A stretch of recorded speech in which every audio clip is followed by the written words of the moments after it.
చరిత్రలో భయంకరమైన అస్త్రాల్లో నాగాస్త్రం ఒకటి. అలాంటి అస్త్రం కర్ణుడికి ఎలా వచ్చిందో తెలుసా?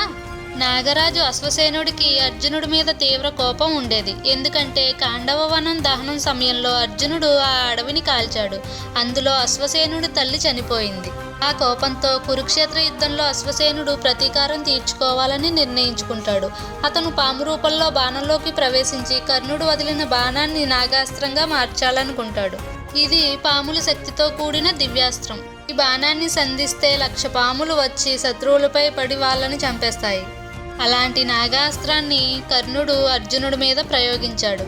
అది వస్తుంటే వెంటనే కృష్ణుడు తన బ్రొటనవేలుతో అర్జునుడి రథాన్ని నొక్కుతాడు. 5 అంగుళాల కిందకు దిగుతుంది. రథం భూమిలోకి దిగితే వచ్చిన ఆ నాగాస్త్రం అర్జునుడి కిరీటాన్ని కొడుతుంది. ఆ విధంగా కృష్ణుడు అర్జునుడిని కాపాడుతాడు.